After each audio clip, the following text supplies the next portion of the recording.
Avant de plonger, laissez-moi un petit coucou dans les commentaires. Ça peut paraître anodin, mais croyez-moi, ça aide vraiment YouTube à partager cette histoire avec plus de fans de science-fiction comme nous. J'aimerais bien voir qui regarde. Le premier éclair est arrivé sans prévenir. Une ondulation dans le vide a déchiré le noir comme une lame sur du velours. Puis un autre, et encore un autre. Un par un, les vaisseaux de guerre de la grande coalition galactique firent irruption au cœur de la nébuleuse de Thaysar, émergeant du sous-espace avec une parfaite synchronisation. 900 vaisseaux, chacun représentant la fierté d'un empire, d'une république, d'un dominion ou d'un ordre divin, formèrent un arc de cercle au-dessus de la gueule sans étoiles. Porte-avions, cuirassés, croiseurs et vaisseaux amiraux divins s'alignèrent en formation sectorielle, scintillant telle une couronne céleste. L'amiral Kael'vor, de l'hégémonique Xérak, se tenait au bord de son pont de commandement d'obsidienne, son exosquelette segmenté luisant sous la teinte violette de la nébuleuse. Deux pupilles verticales se rétrécissaient derrière une visière transparente. « Secteur 4, réalignez-vous sur les coordonnées et, lança-t-il sèchement. Nous effectuons le saut final dans 12 minutes. Ne laissez pas les primitifs croire que nous hésitons. » À bord du vaisseau amiral du domaine d'Asgard, le chef de guerre Ulik Tarn posait ses deux mains griffues sur la console surélevée de l'autel, l'écriture cramoisie des superpositions tactiques se reflétant sur son armure en plaques d'os. Autour de lui, des dizaines de commandants en robe de cérémonie scandaient des incantations à basse fréquence tandis que des algorithmes de ciblage fonctionnaient. « Les terriens se disperseront comme du sable lorsque les incendies s'abattront », murmura Tarn. Personne n'en doutait. L'humanité était restée trop longtemps en marge, instable, réactive et fragmentée. À peine au-delà de la technologie de fusion, et toujours trop bruyante, trop territoriale. À bord du nœud de flotte Varnon Teknat, le directeur de la navigation, Teleris Tav, cligna des yeux successivement. Aucune anomalie gravitationnelle. Les échos subspatiaux concordent avec les projections précédentes. Aucun signe de perturbation, rapporta-t-il. Sur chaque passerelle, les rapports étaient identiques. Tous les systèmes étaient opérationnels. Toutes les formations se tenaient. Puis vint le silence.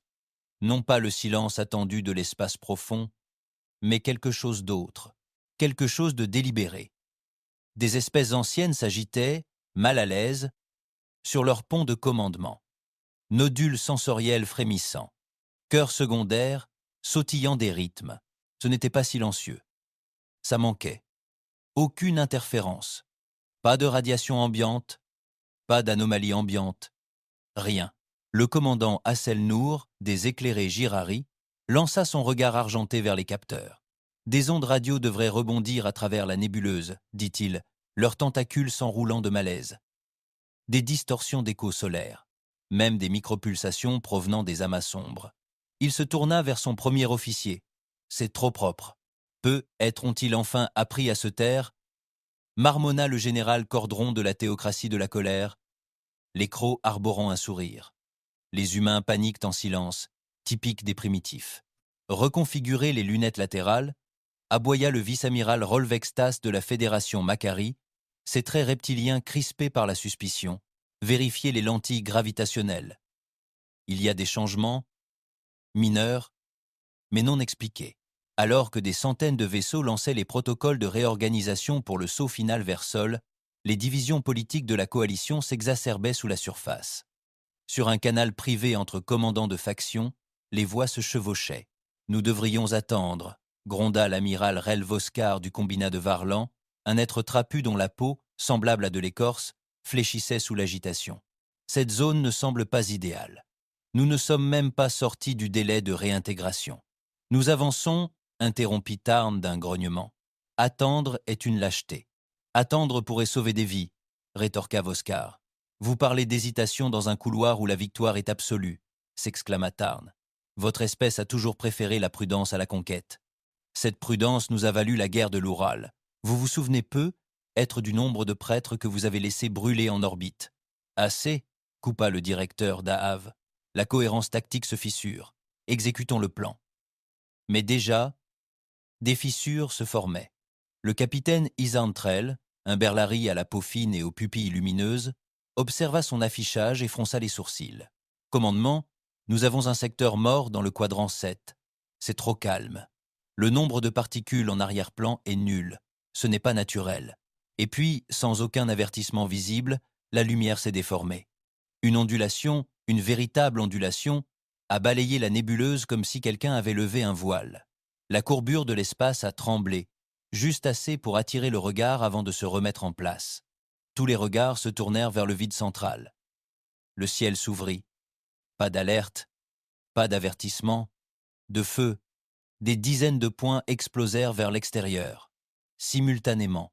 Parfait. Une cascade de plis spatiaux coordonnés éclata au sein de la coalition. Ils n'étaient pas perçus comme des vaisseaux, pas de signature thermique, pas de déplacement de masse, pas de pic de tachyon, juste une présence. Des lignes de lumière traversaient la formation, pas de laser, pas de faisceau d'énergie, quelque chose de plus rapide, de plus propre. Une colonne entière de croiseurs de guerre, Zarak, clignota en rouge et disparut.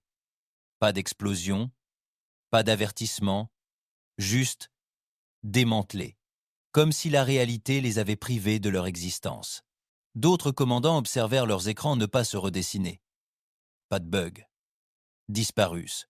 La colonne ne recula pas. Elle ne fut pas détruite. Elle fut supprimée. Les mandibules de Kael'vor s'ouvrirent brusquement tandis qu'il titubait en arrière. Quoi? Qu'est-ce que c'est? La voix de Tarn grésilla à travers les canaux ouverts. Nous sommes attaqués. Bouclier levé. Trouvez la source. L'image de l'amiral Voskar vacilla sur plusieurs écrans, les yeux écarquillés, la voix basse. C'est impossible. Nous avions des scanners à spectre complet. Rien. Rien. Sur chaque passerelle de la flotte, les officiers extraterrestres se figèrent.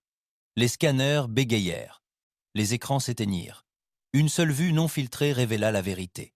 Des vaisseaux de conception inconnue, élégants, noirs, mat et anguleux, se déplaçant dans un silence synchronisé entre les espaces de la formation de la coalition. Des vaisseaux humains, pas d'annonce. Pas de demande de diffusion. Juste de l'action. L'un des officiers des transmissions de Varnon s'étrangla. On ne nous appelle pas. Il n'envoie rien. Dans le vaisseau amiral Jarari, un tacticien aux yeux multiples et scintillants s'effondra à genoux. Ils n'ont pas envoyé de réponse, chuchota-t-il. Ils ont envoyé une phrase. Un par un, les commandants de la coalition se levèrent, hurlant des ordres. Regroupez vos formations. Activez les matrices de ciblage. Où est le lien de commandement central? La doctrine de la coalition reposait sur une coordination centralisée. Sans elle, les formations étaient non seulement aveugles, mais sans tête. Tirez sur tout ce qui bouge. Trop tard. À bord d'une barge capitale greltienne, l'archistratège Olvarn se tenait figé, sa silhouette massive au bois illuminée par les explosions au-delà du hublot. Il murmura « Comment ont-ils su? Comment ont-ils su que nous arrivions ?» À bord du vaisseau amiral Asker Divine, le seigneur de guerre Tarn regardait, les yeux écarquillés, le 3e secteur de la flotte s'effondrer sous son dispositif tactique. 3000 vaisseaux, détruits ou en formation. Il se tourna vers son cartographe. Estimer le temps de réponse à partir des commandes humaines. Pas de réponse, dit l'homme d'une voix tremblante. Ils étaient déjà là. Chaque espèce avait sa propre façon d'exprimer l'horreur. Les Xerox sifflèrent, leur thorax tremblant à basse fréquence. Les Berlari émettaient des éclats de couleur à travers les membranes de leur peau, formant des motifs de terreur collective. La colère se transforma en une révérence silencieuse, leur discipline théocratique brisée. Les Gérari chantèrent des prières qui se transformèrent en grésillements. Chacun, à sa manière, comprit. Ce n'était pas une embuscade, c'était une exécution, et chaque pont devint un enterrement. Certains hurlèrent, d'autres prièrent, d'autres se figèrent, contemplant une mort trop précise pour être comprise, et ils étaient déjà sur le champ de bataille. Eux, dès que les croiseurs de guerre de Kalévor disparurent, l'antenne du commandement stratégique lunaire fut coupée. 6 couches sous la mer de tranquillité, à l'intérieur d'une chambre protégée de toute forme d'intrusion électromagnétique connue, un silence plus épais que le vide extérieur régnait. Le haut commandement humain ne se réjouit pas. Ils ne parlèrent pas. Ils observèrent simplement. Sur une large table creuse au centre de la pièce, un unique vecteur lumineux représentant une formation Xerox vacilla, puis s'éteignit. Sur la carte, d'autres secteurs de la coalition commencèrent à se fracturer. Les données télémétriques en temps réel du terrain affluaient, froides et précises. Le général Peter Cormack se tenait au bord de la table, les bras derrière le dos, les épaules droites sous son uniforme noir mat, sans médaille, sans grade, sans identification. Ses yeux, deux éclats d'acier pâle, restaient fixés au centre de la carte. Il ne scia pas. Sans un mot, il leva une main et la passa lentement sur l'holocarte centrale. La projection du tableau vacilla pendant une demi-seconde. L'un des analystes remua sur son siège, mais ne dit rien. Tout le monde comprenait ce qui venait d'être effacé. L'itinéraire prévu pour l'invasion de la coalition, 9 mois de mouvements anticipés, de retards calculés et de plans de repli, fut effacé d'un mouvement fluide et délibéré. Personne ne lui demanda pourquoi. Personne n'en avait besoin. Cormac se retourna et se dirigea vers la table de briefing, au fond de la salle. Seuls 2 autres hommes y étaient assis. Le haut-commandant Miles Denton, stratège intransigeant fort de 40 ans d'expérience dans l'espace, et l'amiral Jamie Trell, responsable des déploiements orbitaux. Tous deux se levèrent à son approche. Les rapports confirment le succès de la phase initiale de suppression, dit Denton en faisant glisser une tablette vers l'avant. Le nombre de vaisseaux chute de façon exponentielle dans le secteur 5. Pas de communication, pas de changement de formation. Désarroi total. Cormac n'a pas pris la tablette. Il n'y avait rien dessus qu'il ne sache déjà. Trell s'éclaircit la gorge. Nous aurons une confirmation complète dans les 20 prochaines minutes, mais brûler la porte. Cormac hocha la tête. Bien. Il n'y avait aucune célébration, aucune satisfaction, juste la gravité de la précision. Et derrière, le poids des années. 15 ans plus tôt. Le coffre-fort sous Kourou Arey tourbillonnait de données froides. Sur un écran souterrain s'étendant sur la longueur d'un terrain de football, une onde pulsa une fois, rouge, irrégulier et noyé dans le bruit. Pour la plupart des systèmes, c'était aléatoire. Mais pour Janus, le protocole fantôme silencieux de la Terre, c'était un murmure mordant. En 4 secondes, Janus avait décrypté 6 sous-canaux intégrés et signalé 9 anomalies dans des formats syntaxiques militaires jamais enregistrés publiquement. En 12 secondes, il avait simulé l'intégralité du réseau de communication du domaine Kratel sur 3. Après 2 années-lumière de propagation, il avait identifié l'origine du message, un nœud de transfert diplomatique dans l'espace galactique neutre, et en 1 minute, il avait acheminé un protocole d'urgence via 14 satellites civils déguisés en moniteurs météorologiques orbitaux et murmuré un mot à l'oreille de l'architecture de défense terrestre. En approche, Janus n'avait jamais été une seule chose. C'était un fantôme, un enchevêtrement d'opérateurs humains, de superpositions artificielles et de codes auto-distribués intégrés dans des chaînes de données à travers plus de 83 gouvernements extraterrestres. Ils n'interceptaient pas les signaux. Ils vivaient en eux. Lorsque la coalition finalisa son plan d'invasion, Janus connaissait déjà la date, le vecteur et la conviction que la Terre était trop isolée, trop bruyante, trop insignifiante pour être remarquée. Il n'avait pas imaginé à quoi ressemblait la patience chez une espèce qui avait appris à survivre 100 fois à sa propre extinction. Le conseil des opérations siégeait dans l'ombre, la salle étant éclairée uniquement par une source centrale. Cormac se tenait au bout de la table, les bras croisés. Autour de lui, des hommes en uniforme marmonnaient au-dessus de simulations et de prévisions diplomatiques. L'un d'eux, le général Robin Kessler, officier supérieur du commandement européen, se pencha en avant. « Nous pouvons renforcer l'orbite de Mars, » dit Kessler. « Nous installons des balises leurres autour de Jupiter, freinons leur progression, puis les attirons dans un piège de repli saturnien. » Cormac ne dit rien. Il s'avança, posa une main sur la table et tapa un seul endroit sur la carte. « Tazar, leur vecteur de saut, » dit-il. « Silence. » Kessler fronça les sourcils. « Ce secteur est intouchable. Les protocoles de non-engagement sont ancrés dans la doctrine galactique. Toute frappe préventive serait considérée comme un acte de guerre, même par nos observateurs neutres. » La voix de Cormac était neutre. « C'est déjà la guerre. Ils n'ont juste pas encore lancé leur attaque. » Trell leva les yeux. « Tu veux les frapper avant qu'ils ne bougent ?»« Ils emprunteront le couloir qu'ils jugent le plus sûr, » dit Cormac. « On fera en sorte qu'il soit le plus mortel. » Kessler s'écarta de la table. « Tu parles de transformer une zone neutre en cimetière. » Cormac le regarda dans les yeux sans ciller. « Ils veulent une scène. On ne leur donne que du terrain. » Kessler se tut, mais pas par peur, par manque de mémoire. Tout le monde dans cette salle avait entendu la même chose un jour, lors de briefings discrets après des opérations secrètes. C'est lui qui a anéanti la rébellion sur Io sans un coup de feu. Ce n'est pas de la chance, c'est de la doctrine. La décision n'était pas démocratique. La structure de commandement, reconstruite après les raids de Ganymède, ne tolérait aucune hésitation. L'explosion de la porte n'a pas été déclenchée par la colère. Elle a été chargée comme un canon électrique, discrètement, patiemment, jusqu'à ce que le timing soit parfait, puis elle a tiré. La construction avait commencé des années plus tôt, sous le radar de tous les auditeurs de traités connus. Au cœur de la ceinture d'astéroïdes, l'installation Orion 12 avait creusé un rocher d'1 kilomètre de large pour abriter les systèmes de lancement. Sa surface reproduisait les signatures standards du minerai. Son noyau abritait 10 accélérateurs de masse à rail et 14 canons gravitationnels alimentés par des réacteurs de site noir démantelés.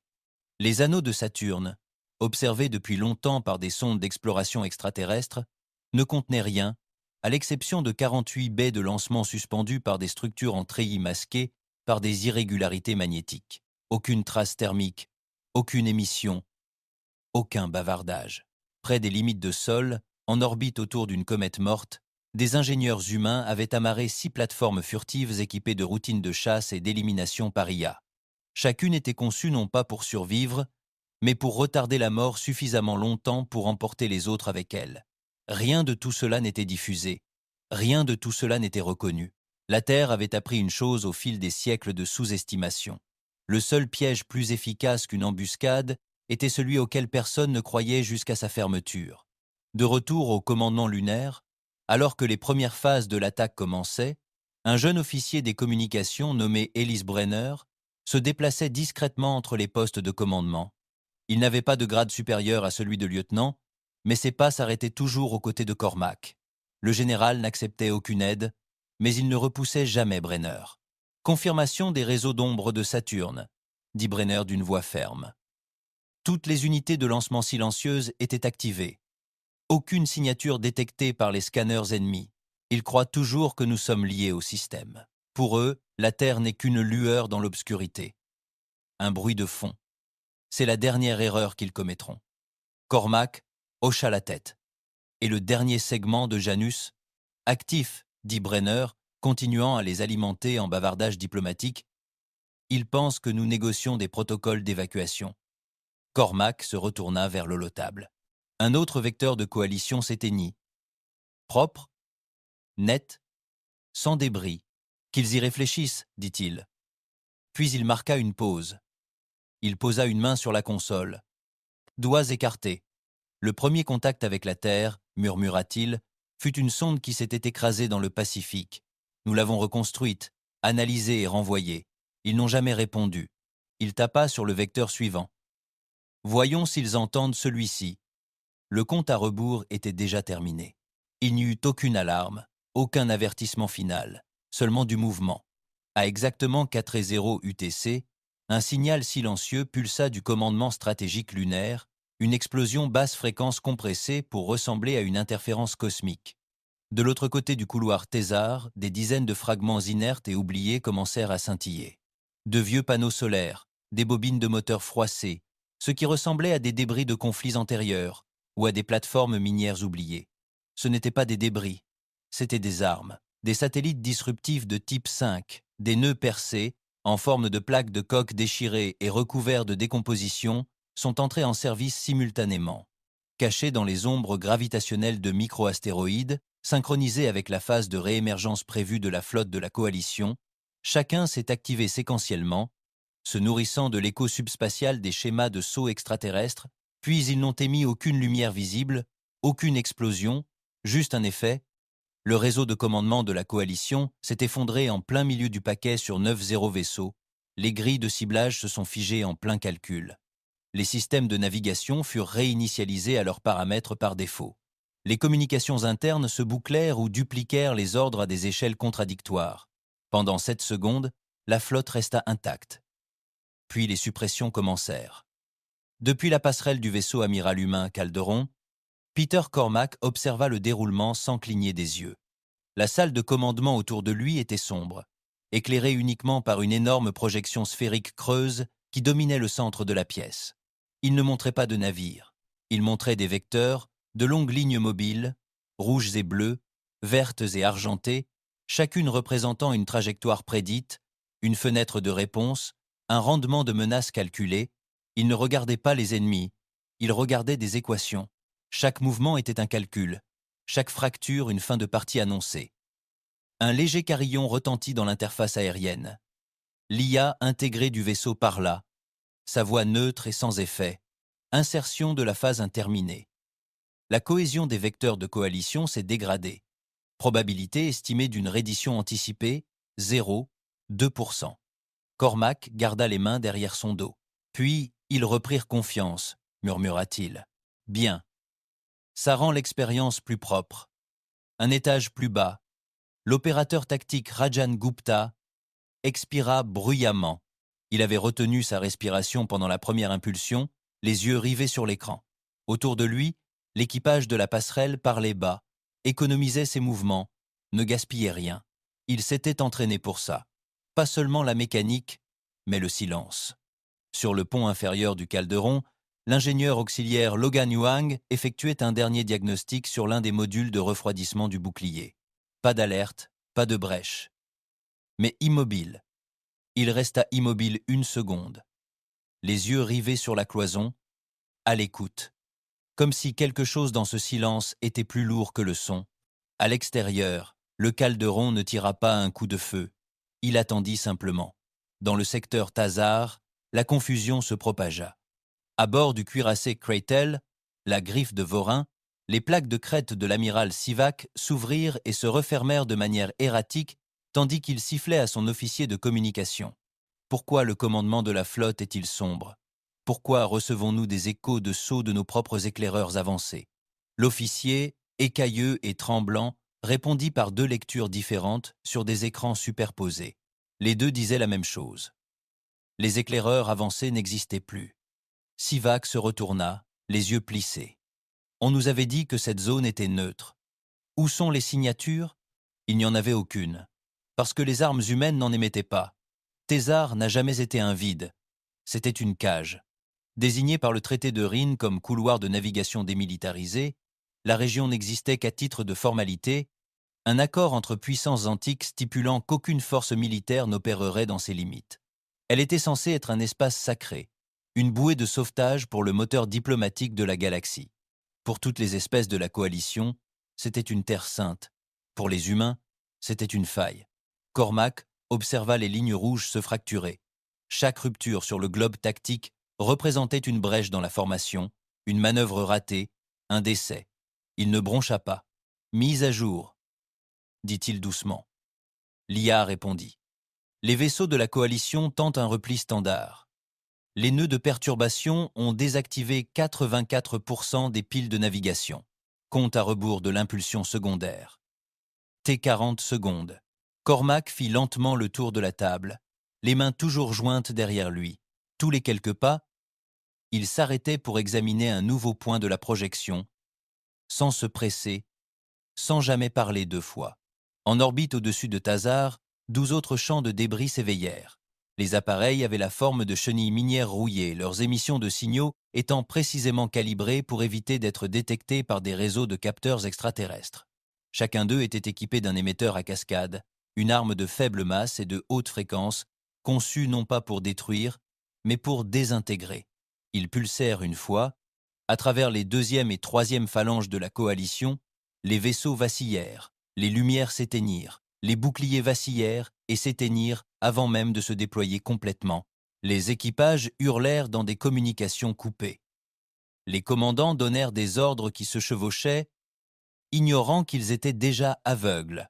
À bord du Velkari, le vaisseau capital des Elinari en forme de croissant de lune, le haut-maréchal Avancor s'avança dans sa chambre de guerre, sa peau pâle et cristalline réfractant la lumière en signe d'urgence. Il relaya les ordres d'urgence par les canaux de secours. Aucune réponse. Il se tourna vers son subordonné, un tacticien à la peau bleue dont les 6 yeux étaient écarquillés de confusion. « Pourquoi ne répondez-vous pas » Le tacticien ne cligna pas des yeux. « Monsieur, les canaux ne sont pas hors ligne. Ils ont disparu. » La peau cristalline de corps s'assombrit, ne réfractant plus la lumière. La chambre semblait étouffée. Cormac s'arrêta de marcher. Dans un coin de la table, un long vecteur rouge se divisa en trois. Puis tous les trois disparurent. « Déployez le deuxième anneau », dit-il. L'IA répondit, confirmant. Des dizaines de drones dormants, certains encastrés dans les crevasses des astéroïdes, d'autres dissimulés dans les ombres magnétiques des vortex de gaz, s'activèrent. Leur signature imitait des éruptions de rayonnement cosmique, des coups de fouet gravitationnels et des traînées de distorsion en décomposition. Ils ne frappèrent pas directement. Ils corrompirent l'acte même de réagir. Avant même que la coalition puisse se décider, leurs options s'étaient déjà effondrées. À l'intérieur du pont du Varnan Dreadnought Sintaros Fulm, l'amiral Drexvo, un insectoïde élancé aux bras fins comme des lames et à la carapace d'obsidienne, tenta de parler. Ses mandibules claquèrent de frustration tandis que le flux bégayait. Sa voix, lorsqu'elle arriva, était sèche et cassée. Cela n'a aucun sens. Ces schémas, ces attaques, ils ne suivent d'aucune doctrine. Sur un écran proche, 10 vaisseaux de la coalition accélérèrent en spirale, censés se regrouper pour le partage du bouclier. Ils furent interceptés par rien. Aucun impact visible, mais 3 disparurent des capteurs. VHO saisit sa console. Où sont les ennemis? Son officier tactique répondit d'une voix à peine chuchotée. Je ne sais pas, mais il savait où nous serions avant nous sur le Calderon. Rajan Gupta regarda une autre série de vecteurs rouges s'estomper. Il leva les yeux vers l'écran supérieur et murmura « Nous ne nous battons pas, nous supprimons ». Cormac l'entendit. Il ne réagit pas. C'était la stratégie, et non le sentiment, qui avait façonné son silence. Il s'était rapproché d'un pas de la carte. Il avait appuyé sur 3 points supplémentaires, déclenché une cascade de faux échos. Voyons jusqu'où ils peuvent chasser les ombres. Le champ de bataille n'était pas façonné par les armes. Il était façonné par les endroits où les humains avaient choisi de ne rien dire. Et maintenant, chaque silence avait un bilan. Les vecteurs ne saignèrent pas, ils s'évaporèrent. Cormac resta immobile au bord de la sphère de projection à bord du Calderon, observant un groupe de formation de coalition se dissoudre dans le vide. Pas d'explosion, pas de traînée, juste l'absence. Des lignes rouges clignotèrent sur le plateau, tels des neurones mourants, chacune disparaissant avec une finalité chirurgicale. Il tapa sur un nœud de contrôle de la console. Lâchez les pions. Les mots étaient calmes, presque silencieux. Mais à travers le réseau de commandement humain, ils portaient le poids d'un bouleversement tectonique. Au plus profond de la coque du Calderon, sous un blindage conçu pour disperser les signaux gravitationnels, des berceaux magnétiques se déverrouillèrent en silence. 3 douzaines de trappes s'ouvrirent vers le vide. Puis ils s'ébranlèrent. Des engins élégants, d'un noir mat, pas plus grands que des navettes industrielles, se faufilèrent dans l'espace. Leurs silhouettes se déformaient sous un camouflage actif, les plaques de coque fléchissant sous l'effet des algorithmes de dissipation thermique. Chacun était modulaire, moteurs interchangeables, nacelles d'armes adaptables, profils de signaux rotatifs, aucune signature, aucun identifiant, juste une intention. Ils se dispersèrent dans un silence complet à bord du vaisseau d'assaut de reconnaissance Orion Delta. Le lieutenant Darren Craig était assis, sanglé dans son berceau d'accélération, l'affichage tête haute de son casque faisant défiler les trajectoires en arc serré autour de son champ de vision. La coque trembla une fois lorsque le groupe moteur s'enclencha. La voix grésilla depuis le réseau de commandement Alpha. Toutes les unités sont dégagées. Commencez les vecteurs d'insertion. Craig jeta un coup d'œil vers le centre de la cabine. La matrice d'insertion était déjà active. 15 cibles confirmées étaient préchargées avec des schémas d'infiltration. Il prit une inspiration. Il dit « Libérez !» murmura Craig à personne en particulier. La guerre se déroulait autour de ce mot. Le delta d'Orion accéléra, puis disparut de toutes les grilles de détection connues. La première vague frappa avant que la coalition ne sache de quel mouvement il s'agissait. À bord du Serapis Dawn, une frégate d'escorte Vakari opérant sur le flanc nord, le capitaine de corvette Echtvarkal pivota sur lui-même, tandis que les lumières internes clignotaient. Ses branchies s'écarquillèrent lorsqu'il attrapa une rampe de commande. « Au rapport, on a perdu le contrôle de la navigation », aboya son timonier. « Les systèmes auxiliaires se déroutent d'eux-mêmes. Alors, éteignez-les manuellement. Impossible, ils sont !» Le Serapis Dawn pivota d'un quart de tour contre sa trajectoire, puis déclencha ses propres propulseurs arrière à pleine puissance, sans résultat. La contrainte rompit le confinement. Le vaisseau implosa, se repliant sur lui-même avant même que ses boucliers ne soient activés. L'équipage ne comprit jamais ce qui les avait tués. De l'autre côté du flanc central, des soutes à munitions s'ouvrirent à l'intérieur, des cibles invisibles, des missiles spectraux lancés d'une origine inconnue. Leur enveloppe, faite d'alliages à phase variable, traversa des composites de coque standard avant de déclencher des micro-rafales profilées, conçues non pas pour exploser, mais pour onduler. Une ondulation traversa la couronne du porteur dorsal Yarned. En 3 secondes, 3 ponts s'effondrèrent, ni fondus, ni brûlés, pliés les uns dans les autres comme une erreur d'origami dans la réalité. Depuis le pont du Calderon, Rajan Gupta tressaillit, tandis que la projection pulsait. 3 douzaines de vecteurs clignotèrent. L'IA n'enregistra aucun engagement actif, juste des résultats. Cormac ne réagit pas. Son regard ne suivait que les secteurs périphériques. Déploiement d'équipes de sabotage secondaire. Phase 2. Insertion profonde uniquement. Confirmé, dit l'IA. À l'intérieur de la flotte de la coalition, la tempête se tourna vers l'intérieur. Sur le pont de commandement du cuirassé Gérari Héliostite, le capitaine Vral Docon rugit de l'autre côté de l'allée, sa voix résonnant dans l'architecture métallique enroulée. Nous maintenons la formation. Peu importe que leur signaux aient disparu. Resserrons le périmètre. Son second, un Andari aux traits acérés et aux cicatrices bioluminescentes, lui répondit par un cri. On ne peut retenir ce qui ne répond pas. La moitié de nos vaisseaux exécutent des manœuvres que nous n'avons pas autorisées. Les yeux de Vral se plissèrent. Puis quelqu'un se mutine. Mais ce n'était pas tout. De minuscules drones, pas plus gros qu'un poing fermé, rampaient le long des murs intérieurs de l'héliostite. Insérés lors des sauts en formation, jusqu'alors inactifs, ils se connectèrent directement au port auxiliaire, détournèrent les relais de guidage, contournèrent les pare-feux internes, en se faisant passer pour des routines de survie de base. En quelques secondes, les communications du vaisseau se transformèrent en bruit parasite. Les hologrammes clignotèrent. Les lumières s'atténuèrent au rouge d'urgence. Puis, 2 groupes de propulsion tirèrent dans des directions opposées. Le vaisseau n'explosa pas. Il se déchira en 2.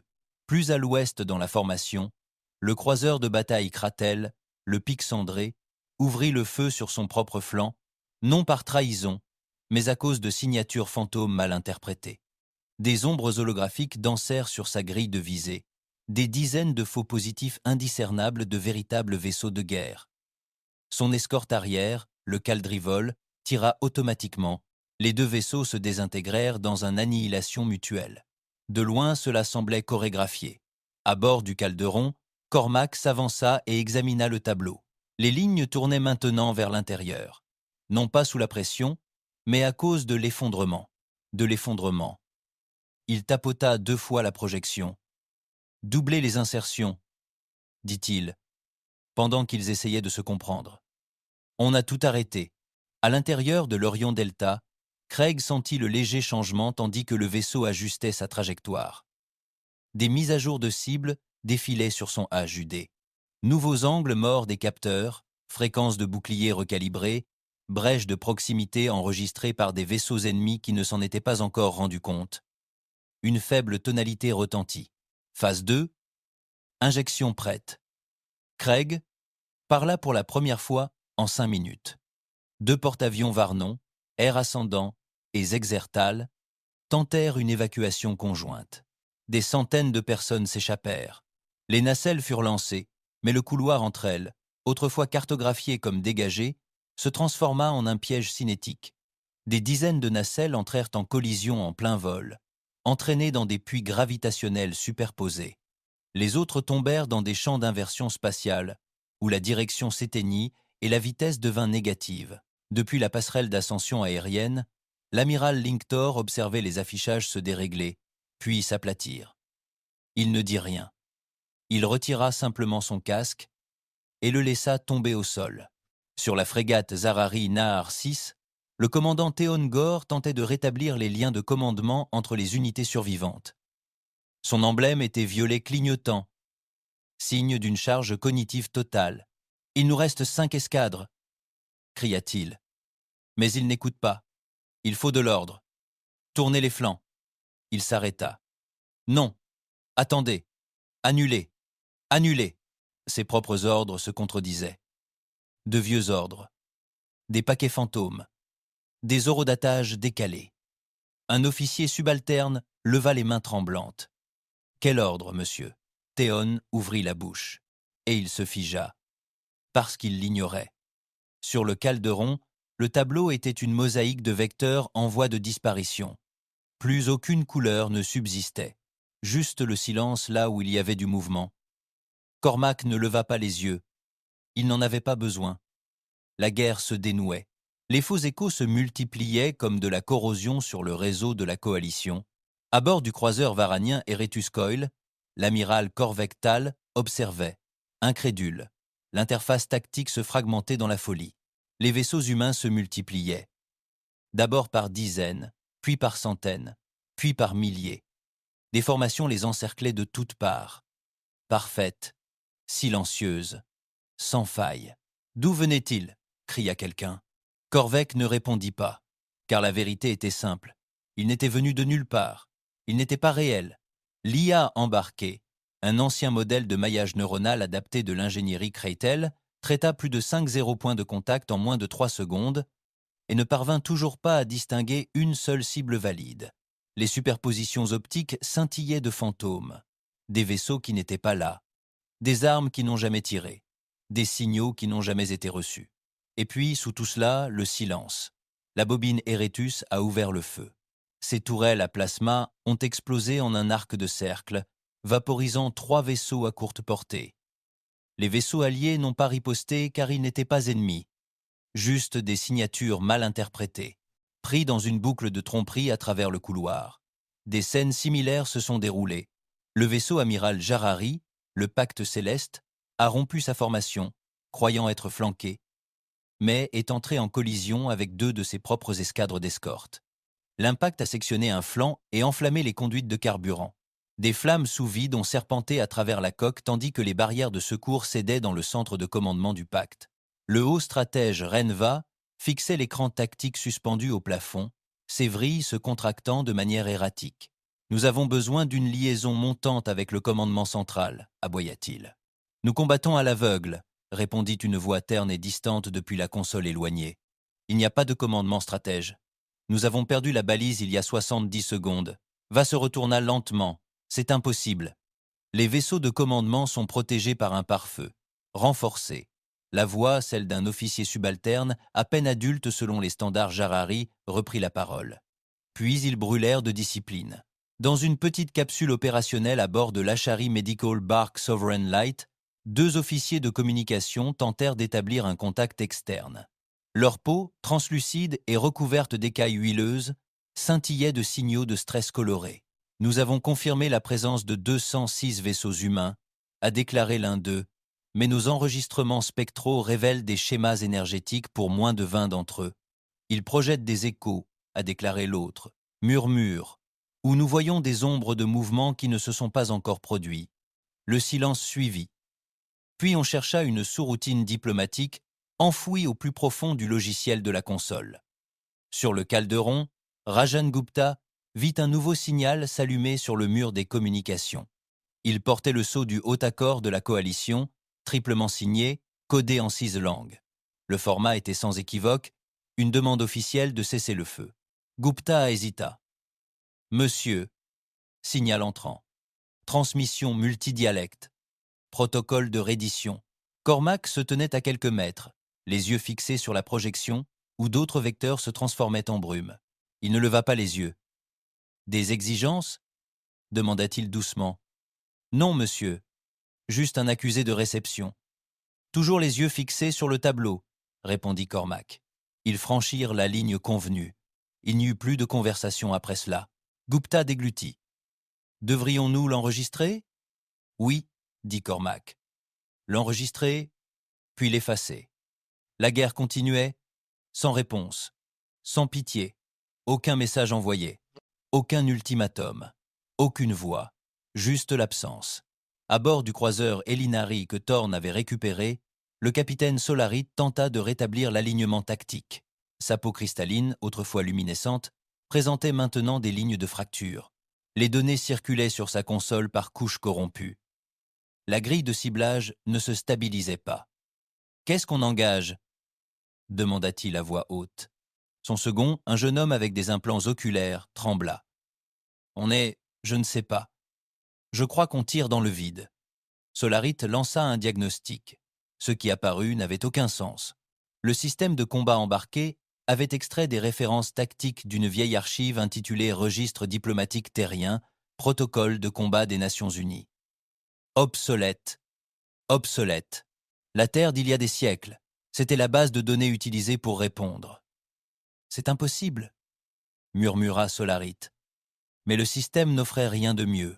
Les humains avaient effacé les fichiers mis à jour. Il ne restait que des fantômes. Cormac se tenait seul, la projection se reflétant sur son visage en vagues de lumière vacillantes. Les vecteurs s'étaient effondrés.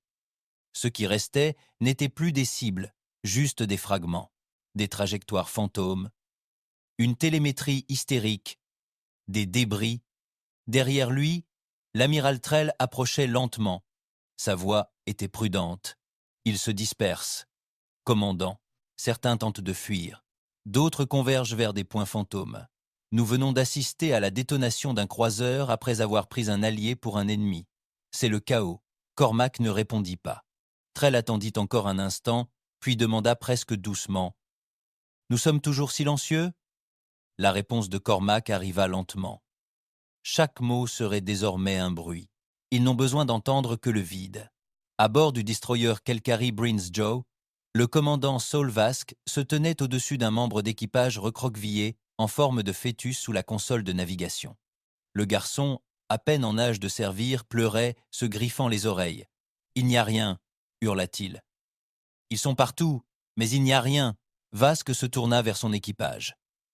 La moitié d'entre eux étaient figés sur place. L'un d'eux répéta la même phrase à voix basse. « Ils ne se battent pas. Ils effacent. Ils ne se battent pas.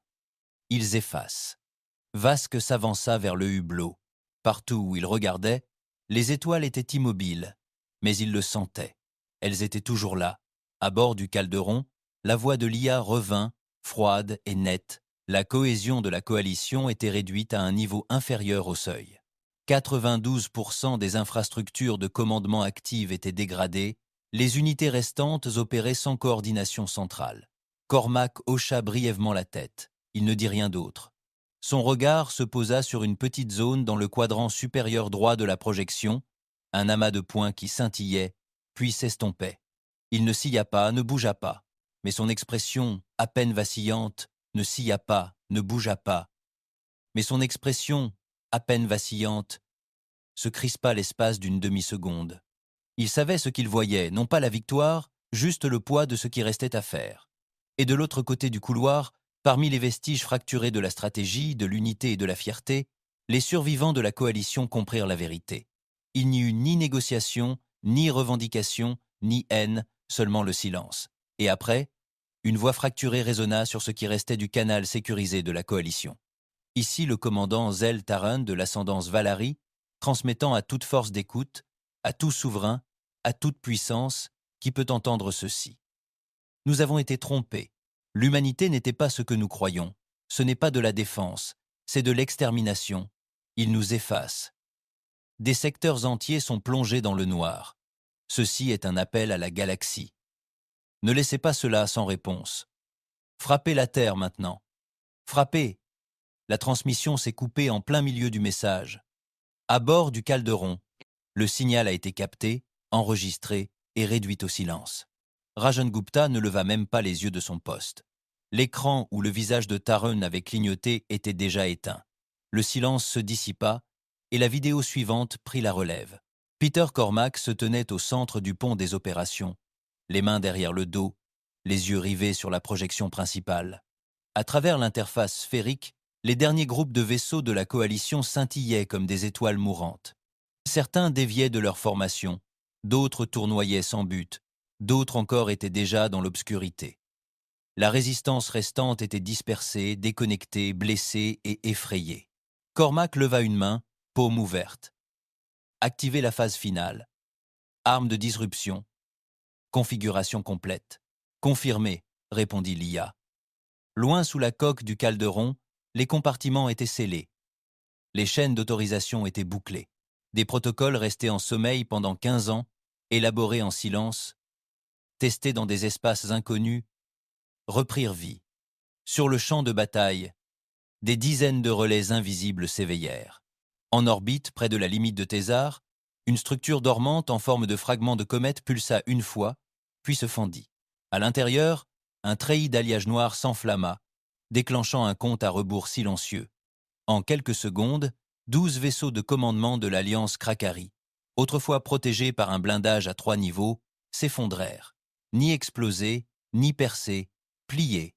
Des boucles temporelles se rompirent de l'intérieur, tandis que des charges chronothermiques explosaient en une synchronicité microscopique. Les vaisseaux s'agitèrent dans leur propre sillage, puis disparurent. Ni débris, ni feu, juste du vide. Près du centre, un astéroïde, parfaitement immobile depuis plus de 7 ans, se déroula comme une fleur éclose. Ses pétales n'étaient pas de pierre. C'étaient des émetteurs. Ils tiraient. Ce qui était lancé n'était pas des projectiles. C'étaient des champs, des murs sphériques d'inversion, sans masse, silencieux, absolus. Tout vaisseau pris à l'intérieur n'explosait pas. Il cessait d'exister. Le croiseur Jarrah, Silent Crown, construit pour résister aux tempêtes de neutrons, disparut en un clin d'œil. Son vaisseau jumeau, 19 pales, le suivit 2 secondes plus tard dans la salle de guerre du Calderon. L'écran tactique n'affichait plus de vaisseaux. Il n'affichait que des zones, des cônes, des sphères et des coins tridimensionnels, se chevauchant géométriquement selon un motif qui n'était pas chaotique, c'était de l'art. Synchronisation de la rotation des vecteurs terminaux, a déclaré Cormac, confirmant l'alignement de tous les vecteurs, exécution de l'offensive finale. Début de l'offensive finale, au-dessus, en dessous et latéralement.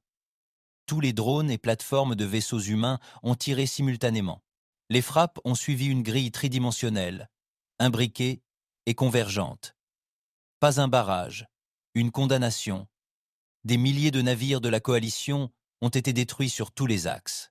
Les vaisseaux de commandement se dissolvèrent dans des explosions radiantes. Les ailes des éclaireurs se fracturèrent en plein virage. Les formations de fuite furent retournées par des pièges vectoriels rotationnels, s'effondrant sous l'effet des inversions d'inertie. En exactement 3 secondes, plus de 4 vaisseaux disparurent. À bord de la frégate de guerre Valary Lumière du Dessein, le commandant Drelvar hurla dans la console, tentant de tracer un couloir de retraite. L'écran affichait 5 options, puis 4, puis aucune. « Nous sommes bloqués !» cria quelqu'un. « On ne peut pas briser la sphère. » Drell s'empara du module de navigation et de la propulsion d'urgence câblée. Ils sautèrent à l'aveugle. La lumière du but traversa un vecteur clair juste à l'extérieur du champ de destruction humaine. Ils ne furent pas interceptés. Ils furent autorisés à partir. Cormac resta silencieux pendant le compte à rebours. L'écran s'assombrit. 99% des vaisseaux de la coalition avaient été neutralisés. Les autres dérivaient. Gupta leva les yeux. 17 signaux restants. Pas d'armement. Propulsion minimale. Seulement des systèmes de survie. La voix de Cormac était douce. « Laissez-les partir. » Un murmure parcourut la pièce. Mais personne ne parla. Tout le monde comprenait. L'horloge atteignit son heure. 32 heures. À la seconde près. Cormac s'avança, observant l'écran. La carte avait changé. Elle n'indiquait plus ni formation, ni chaleur. Juste le vide. Les détritus. La poussière en orbite là où se trouvaient les vaisseaux. Une à une, les dernières icônes rouges disparurent de l'interface. Cormac murmura. Ce n'était pas la guerre. C'était un rappel. Puis il tendit une main au-dessus de la console et la décrivit lentement en arc de cercle sur l'écran. 32 heures, dit-il plus fort. Exactement. Arrêt total. Tous les systèmes obéirent. Armes désactivées, plateforme replongée dans le sommeil. Les satellites coupèrent leurs signaux. Le réseau, pour la première fois depuis le début, devint noir. Cormac resta silencieux. Quelques secondes passèrent. Puis il s'assit. Aucune tension dans ses mouvements. Aucun fardeau sur son visage. Juste la gravité. Derrière lui, murmura Gupta, les survivants. Ils raconteront l'histoire qu'ils veulent. Cormac répondit sans se retourner. Peu importe ce qu'ils racontent, seul compte ce qu'ils transportent. À l'autre bout de l'écran, les 17 vaisseaux restants s'enfonçaient lentement dans l'obscurité. Pas d'armes, pas de poursuite, juste des vaisseaux silencieux et brisés, traînant des fantômes. Une nouvelle image apparut sur l'écran central, capturée par l'un des drones humains qui surveillait encore le couloir. Un champ de débris, une ceinture dispersée de coques en ruine, et au centre exact, brûlé par le plasma, marqué d'une symétrie absolue, une image subsistait, le symbole de la Terre. Cormac la regarda et dit « Désormais, personne ne saute ici sans s'en souvenir. » Le silence persista. Il les suivait. 17 vaisseaux dérivaient au-delà du corridor Thésar. Seuls, sans but, saignant de blessures incurables. Le champ de bataille était derrière eux, mais ils ne les avaient pas lâchés. Ils persistaient dans les circuits, dans le scintillement des écrans brisés, dans les yeux de ceux qui restaient. À bord du Calcari Dévotion, un vaisseau de la théocratie Roth, désormais réduit à l'état de carcasse squelettique, le haut ordonné Telvaran, était affalé dans son fauteuil de commandement. Sa robe ornée était tachée de liquide de refroidissement et de sang séché. Les marques cérémonielles sur son front écailleux étaient craquelées par la déshydratation. Plus aucune prière n'était récitée, seulement du bruit statique. Le panneau de communication clignotait faiblement. Varin se pencha lentement et tremblant et activa le message d'urgence à destination de tout vaisseau. Tout observateur de la loi et de l'équilibre a besoin d'aide. Les coordonnées sont les suivantes. Le signal bégayait, résonnait, tournait en boucle. Aide, à suivre, à envoyer à n'importe quel navire. Puis, silence. Quelque part sur la voie de transmission, le message s'était fragmenté, se répétant dans le désordre, avec des échos superposés de sa propre voix marmonnant des fragments déformés. Quiconque l'écoutait n'entendrait que du charabia, un désespoir sans forme. À bord du Varnan Spiral, une relique de classe Dreadnought, qui servait autrefois d'ancre à tout un flanc de la flotte de la coalition, l'amiral Osk Vert se tenait seul sur le pont d'observation. Il n'avait pas parlé depuis des heures. Un léger bourdonnement résonnait dans les niveaux inférieurs, les générateurs s'efforçant de maintenir les systèmes de survie stables. La vitre devant lui était fissurée mais intacte. À travers elle, le vide s'étendait. Pas d'étoiles. Seulement le noir. Derrière lui, quelqu'un commença à murmurer. « Ils ne sont pas seulement là-bas, » dit la voix. « Ils sont ici, maintenant. » Vert se retourna lentement. Son premier officier, Eikendral, se tenait dans l'ombre d'une cloison percée, un œil gonflé et fermé, l'autre tressaillant comme s'il essayait de cligner des yeux pour chasser quelque chose. « Nous sommes compromis, » dit Dral. « Ils sont toujours là, en nous, à nous observer. » Vert ne protesta pas. Il n'y croyait pas, mais il ne le niait pas non plus.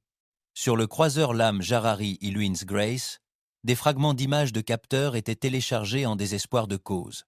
Le cœur de l'IA du vaisseau avait subi une dégradation de boucle, et tous les journaux étaient partiels, remplis de fichiers corrompus et de flux de données superposés. Partiels, remplis de fichiers corrompus et de flux de données superposés. Le tacticien Raildown était penché sur le terminal, les dents découvertes de frustration. « Je n'invente rien », siffla-t-il à personne. « C'est réel. C'est... » Il tapota une séquence, isolant un visuel.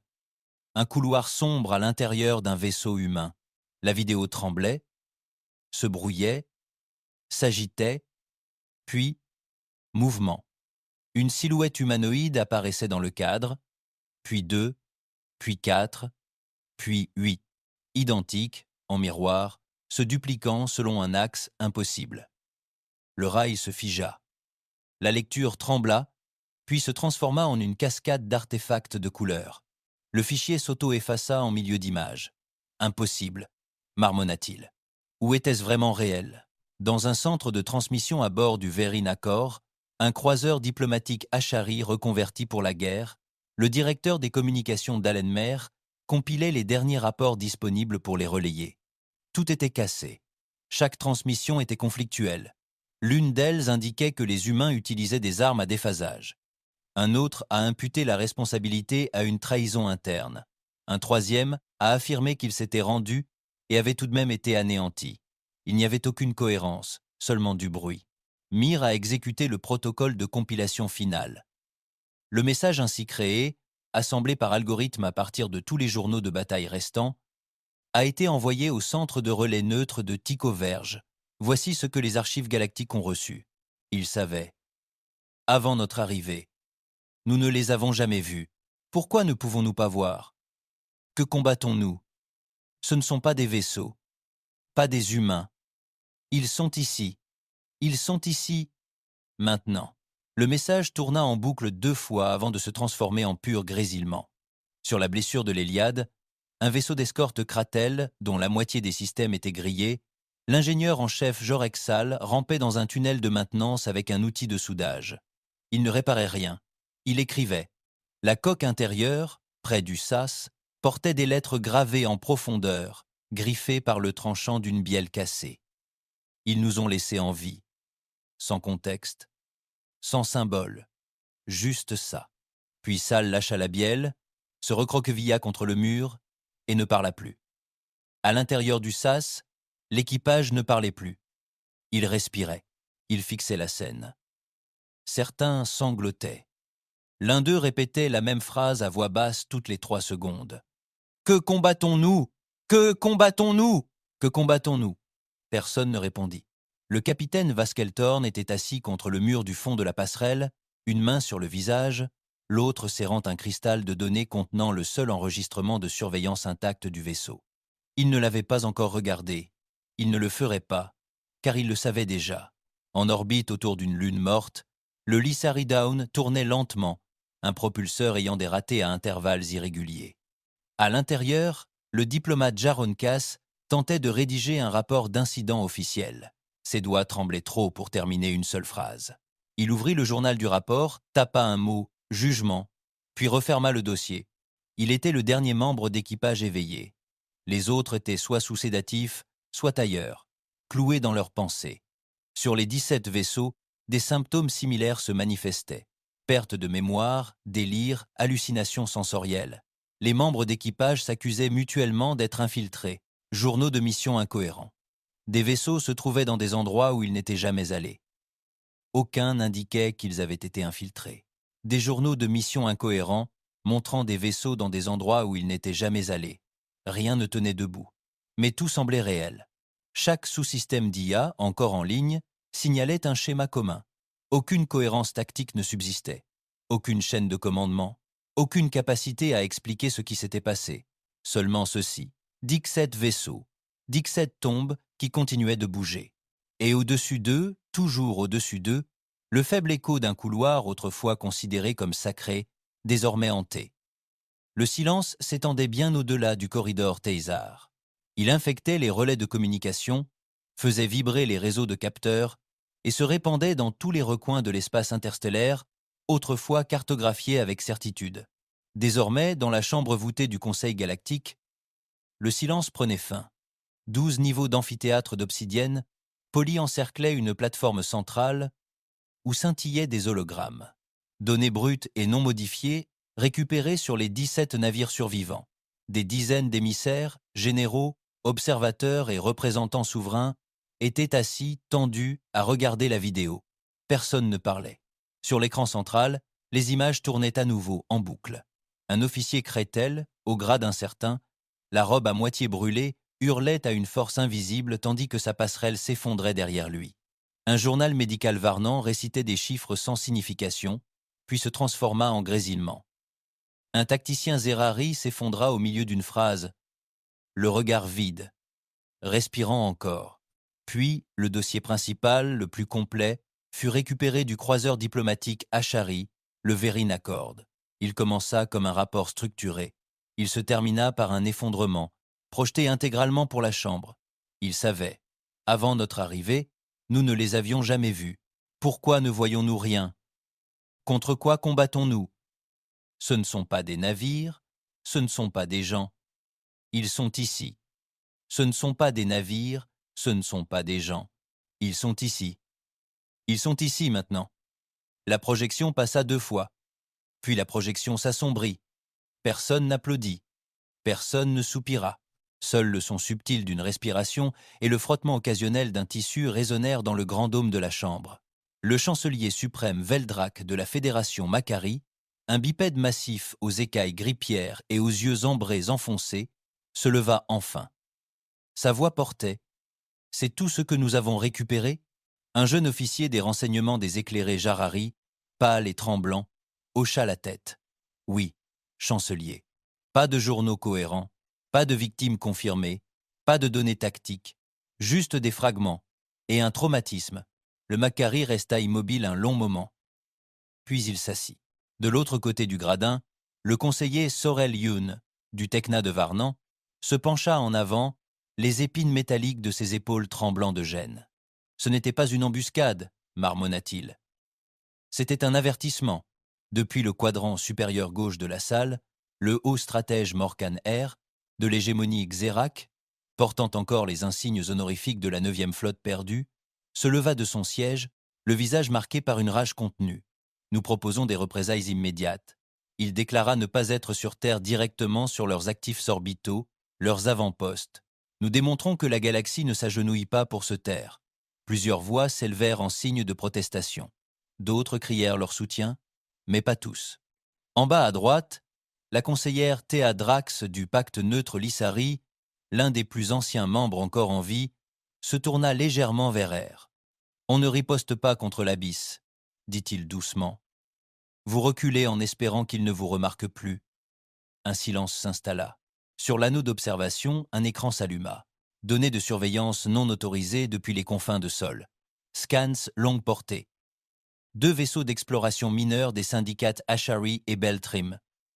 Respectivement, les 2 missions avaient interrompu leur transmission en plein vol. Toutes 2 avaient renvoyé des boîtes noires automatisées. Aucun dégât, aucune violence. Seulement ceci. Interruption totale du signal à l'approche. Silence absolu en réponse à tous les appels. Le conseiller Walt Eric du Beltrim, les yeux écarquillés et le souffle court, se leva et cria sans cérémonie. 2 missions. 2. Envoyées à des semaines d'intervalle, toutes 2 se retournèrent sans rien recevoir. Ni menace, ni avertissement, juste le silence. Vous croyez qu'il ne nous voit pas? Il surveille tout. L'écran derrière lui changea, récupéré sur l'un des 17 vaisseaux. Un officier Kreitel, dont le grade était indéterminé, enregistra en privé, dents découvertes, yeux gonflés. Sa voix se brisa dans un murmure en boucle. Il savait. Ils étaient déjà là. Nous n'avions aucune chance. Il le répéta. Encore et encore. Jusqu'à ce que la transmission soit coupée. Quelque part, au niveau du conseil, un stratège Jarari murmura « Nous pensions que la Terre était faible. » Mais ils étaient déjà là. Le silence revint. Puis le conseiller d'Alvexjorn, un jeune délégué de la République Territi nouvellement admise, se pencha et parla avec une assurance tranquille. Ils nous ont laissés entrer. Un silence. Il continua. Nous les pensions naïfs, que leur pouvoir était désorganisé. Mais ils étaient patients, préparés, silencieux. Ils ne se défendaient pas, ils nous laissaient leur prouver quelque chose. Un frémissement parcourut la pièce. Depuis la plateforme centrale, la projection reprit.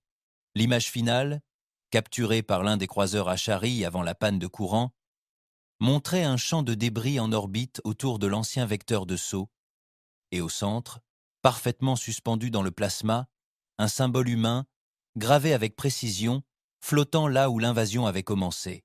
Le conseiller Renmakur de l'ascendance Dralari se tenait lentement, les bras croisés sur un coffre de plaques d'os flexibles.